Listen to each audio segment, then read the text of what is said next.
போனான். 7 மடங்கு எக்ஸ்ட்ரா அதிக சூடாக்குனாங்க.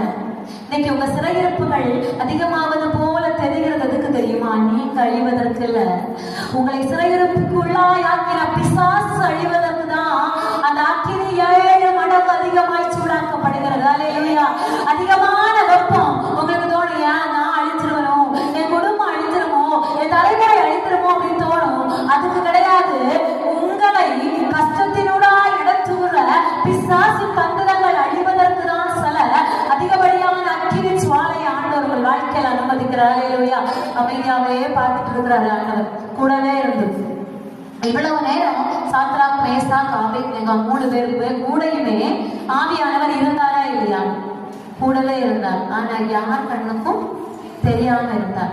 எப்ப அக்கினி சோலை 7 மடங்காய் சூடாக்கப்பட்டதோ, எப்ப உபத்திரவம் 7 மடங்காய் அதிகமாக்கப்பட்டதோ, எப்ப சிறையிருப்பு அதிகமாக்கப்பட்டதோ, அப்ப அவங்க கண்ணுக்கு மட்டும் இல்ல, சுற்றி இருந்த எல்லா கண்ணுக்கும் அந்த ஆவியானவர் தெரிய ஆரம்பிச்சார். கர்த்தர் உன்னோடு இருக்கிறார் என்பதை கூடிய சீக்கிரத்துல உன்னை அவமதித்த கண்கள் காண போகிறது. அல்லேலூயா.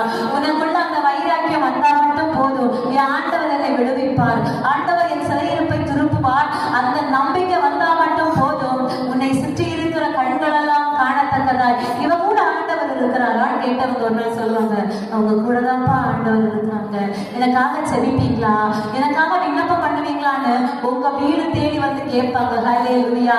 அதுக்கு நான் எப்பவும் சொல்றதான், ஆசை இருந்தா மட்டும்தான் இது நடக்கும்.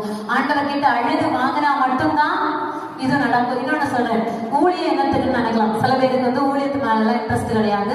ஊழியம்னா இங்க இருந்து இந்த மைக்கு பிடிக்கிறது மட்டும் ஊழியம் கிடையாது. ஒரு ஆத்மா கிட்ட போய் சுவிசேஷத்தை சொல்லுகிறது ஊழியம். இப்ப ஊழியம் செய்யறோம். இந்த ஊழியம் செய்கிறவர்களுக்கும் செய்யாமல் பரிசுத்த வாழ்க்கையை காத்துக்கொண்டு உலகத்துல இருந்து மறைத்து போறவர்களுக்கு வித்தியாசம் இருக்கு. இதோ சீக்கிரமாய் வருகிறேன், அவனவனுடைய கிரி